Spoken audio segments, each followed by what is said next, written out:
O processo trabalhista, eu diria que não existe um documento, os documentos essenciais. Óbvio que você tem que ter, como advogado do reclamante, você tem que ter a procuração dele e você, da reclamada, a procuração dela. E, para que acompanhe a procuração, por parte do reclamante, os documentos de identidade e, por parte da reclamada, o contrato social, seu estatuto, para que comprove e dê veracidade àquele documento. Que pese que o advogado, ao remeter o documento, ele se responsabiliza pela veracidade de todos os documentos, e ele responde por isso.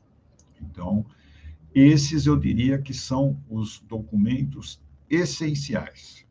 Não existe, depois desses documentos, os demais documentos são documentos que vão comprovar aquilo que você está pleiteando para o seu cliente ou aquilo que você está comprovando em defesa do seu cliente. Então, são documentos os mais diversos possíveis.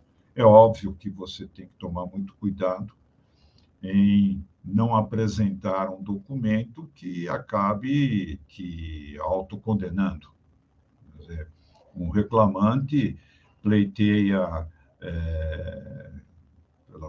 uma coisa que já ocorreu há pouco tempo atrás, pleiteia hora extra porque não fazia refeição e apresenta uma viagem em que esteve, inclusive, num período muito maior do que o período de prestação de serviço, descansando.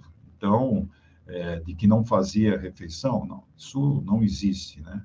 E anexar alguma coisa que possa comprovar isso, o contrário, pode prejudicar. É muito difícil do reclamante fazer isso, mas a reclamada, sim. A reclamada, ela pode estar defendendo de que não, ele não trabalhava em horário extraordinário e, de uma forma sem critérios na análise dos documentos, anexar uma série de cartões de ponto e os cartões de ponto estarem lá, todos eles registrados com trabalho extraordinário, e você está negando que não tinha trabalho extraordinário. Vai falar, pô, mas isso não acontece. Acontece. Acontece. Depois do advindo do computador, eu sou ainda da época da máquina de escrever, mas depois do advindo do computador, o Ctrl+C, Ctrl+V é extremamente perigoso, mas extremamente perigoso. Por quê? Numa defesa de dois processos trabalhistas, e ocorreram eles, foram em Alagoas, dois processos que foram lá em Alagoas também. O advogado de lá, ele deu um Ctrl+C no primeiro processo e deu um Ctrl+V e só mudou o nome e alguns pequenos dados e ingressou com o processo. Então, são processos linha de produção, né? Você tem lá um processo padrão e só muda o nome, alguns dados ali e ingressa com ele. Esse segundo processo ele perdeu totalmente, porque não tinha o menor cabimento que ele estava pedindo, porque a pessoa sequer poderia estar atuando naquela função em que ele solicitou. Então, esse tipo de